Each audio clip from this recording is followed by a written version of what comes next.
El yen se deprecia hasta uno de los menores niveles de los últimos 40 años y los tipos de interés de la deuda pública japonesa se disparan a uno de los mayores niveles de su historia. ¿Qué está pasando y qué puede suceder en Japón? Veámoslo. Atención a estos dos gráficos de la economía japonesa. Por un lado, el yen está cotizando a uno de los niveles más depreciados de los últimos 40 años con respecto al dólar. En la actualidad, un dólar vale aproximadamente 160 yenes. Pero al mismo tiempo, el tipo de interés de la deuda pública a 10 años del gobierno japonés se ubica en su mayor nivel desde 1997. La deuda japonesa a 10 años está pagando un tipo de interés del 2,1%. Y estos máximos en los tipos de interés no son exclusivos de la deuda a 10 años. Si echamos un ojo a los bonos a 30 años, veremos que ya están pagando alrededor del 3,5% anual, el tipo de interés más elevado en toda la historia de este bono. Y si nos volvemos a los bonos a 2 años, un tipo de interés mucho más a corto plazo, veremos que están en el 1,1%, también su nivel más alto en los últimos 30 años. Por tanto, digámoslo así, aquí coexiste una doble excepcionalidad, una depreciación histórica del yen frente al dólar y a su vez un tipo de interés históricamente alto de la deuda pública japonesa. ¿Y por qué es atípico que coincida un tipo de cambio tan depreciado con unos tipos de interés tan altos? Bueno, pues porque, como ya hemos explicado muchas veces, la moneda fiat, en este caso el yen, es un pasivo del Estado japonés. Es un pasivo que directamente no está remunerado, pero con el que podemos adquirir otros pasivos del Estado japonés, los bonos, la deuda pública, que sí están siendo remunerados.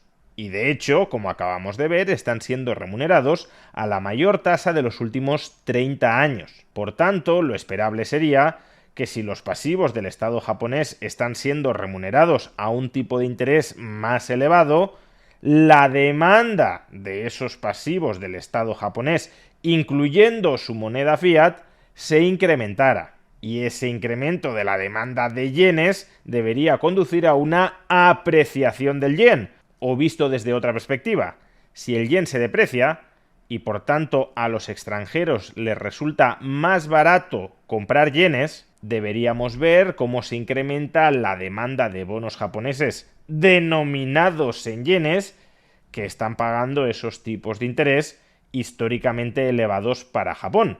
Y si la depreciación del yen condujera a un incremento de la demanda de bonos japoneses, de deuda pública del Estado japonés, entonces el precio de esa deuda pública aumentaría, lo que equivale a una reducción de los tipos de interés que abona esa deuda pública japonesa. Pero aquí, como decimos, no está sucediendo eso. El yen continúa depreciándose al mismo tiempo que el coste financiero de la deuda pública japonesa sigue aumentando. ¿Y eso de qué nos está hablando? Pues nos está hablando de una caída generalizada de la demanda de pasivos del Estado japonés. Justamente porque nacionales y extranjeros quieren tener menos yenes que antes, al menos menos yenes en relación con su oferta, el yen se deprecia frente a otras divisas y a su vez la deuda pública también cae de precio, lo que equivale a la subida de tipos de interés que estamos observando. De hecho, esta caída de la demanda de pasivos del gobierno japonés, incluyendo la moneda fiat, también resulta observable en el valor que toma esa moneda fiat con respecto a los bienes y servicios comercializados internamente en Japón. Es decir, también se observa en el IPC japonés. Durante las últimas décadas, Japón se había caracterizado por ser un país con una muy baja tasa de inflación, incluso con algunos periodos de deflación, de caída de precios. Pues bien, durante los últimos años, Japón está experimentando una inflación inusualmente elevada. Una inflación que de hecho es más elevada que la de Estados Unidos y también que la de la eurozona, al ubicarse alrededor del 3% anual. La inflación, ya lo hemos explicado también en otras ocasiones, es una exteriorización de un fenómeno más profundo, a saber, que la oferta de moneda, en este caso del yen, supera su demanda. Y como hay más oferta que demanda de moneda, esta vale menos y ese menor valor se refleja en mayores precios expresados en esa moneda menos valiosa.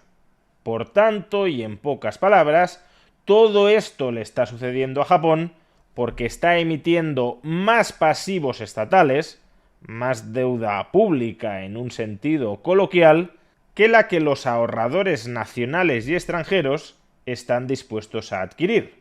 Y todo eso es lo que impulsa a la baja tanto el valor de la moneda como el valor de la deuda pública. Recordemos que menor valor de la deuda pública equivale a mayores tipos de interés. Y así las cosas, ¿cuáles son las opciones reales que tiene Japón?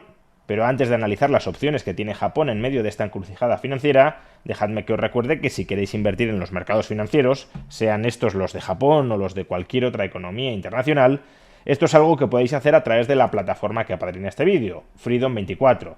A través del broker de Freedom24 podéis obtener un acceso sencillo y seguro a una amplísima variedad de activos financieros, más de 40.000 acciones y más de 3.600 ETFs.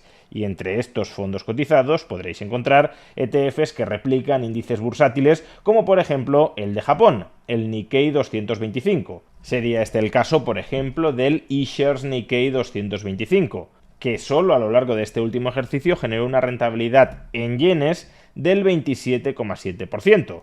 Y aún teniendo en cuenta la depreciación del yen frente al euro, la rentabilidad en euros por invertir en la bolsa japonesa durante 2025 fue de casi el 14%.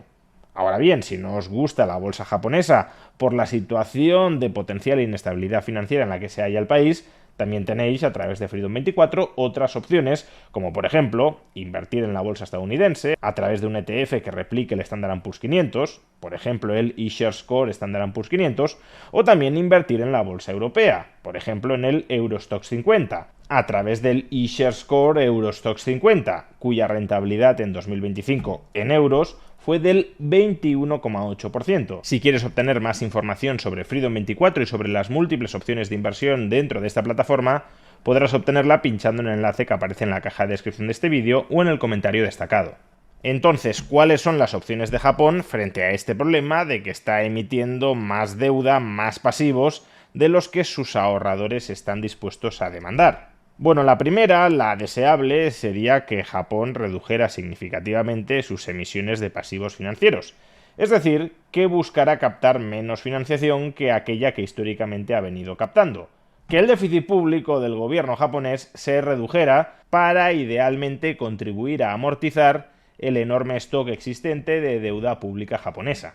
En segundo lugar, si lo anterior no sucede, si Japón sigue emitiendo más pasivos que los que demandan los ahorradores nacionales y extranjeros, entonces la siguiente opción más intuitiva es aumentar la rentabilidad, aumentar el tipo de interés que abonas por colocar esos pasivos, de tal manera que aparezcan más ahorradores dispuestos a adquirirlos a cambio de esa mayor rentabilidad. ¿Problema de hacer esto último? Que si tu stock de deuda ya es muy elevado, cuanto mayor sea el tipo de interés, el coste financiero que estés abonando sobre ese enorme stock de deuda pública, más cerca te vas colocando tú mismo de la asfixia financiera y por tanto mayor será la prima de riesgo que en el futuro te exijan tus acreedores para comprar tu deuda. Es decir, que elevando los tipos de interés sin haber logrado previamente que tu stock de deuda sea sostenible, manejable, lo único que logras es iniciar una carrera hacia tipos de interés cada vez más elevados y en última instancia hacia la insolvencia financiera. Alternativamente, si el gobierno de Japón no quiere subir sus tipos de interés porque eso tensiona sus finanzas públicas, otra forma en la que podrían aumentar la demanda de sus pasivos sería si los tipos de interés de otros estados, especialmente de los Estados Unidos, bajaran.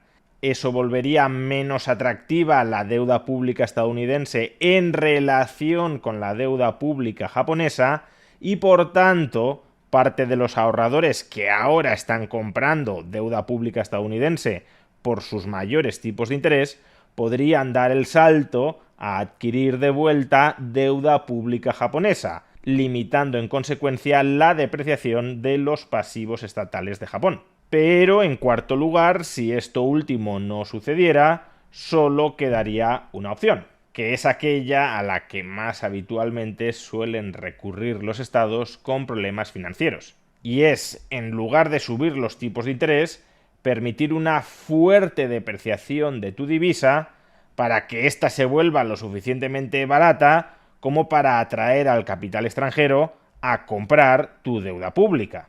Vamos a abaratar lo suficiente tu moneda para que la demanda de la misma crezca globalmente. Problema que tiene esta tercera solución, que lo que hace es licuar el valor de tu deuda pública ante tu incapacidad para amortizarla en términos reales. Y eso, claro, genera un lógico descontento entre la población local, porque percibe directamente cuál es la naturaleza última de la inflación.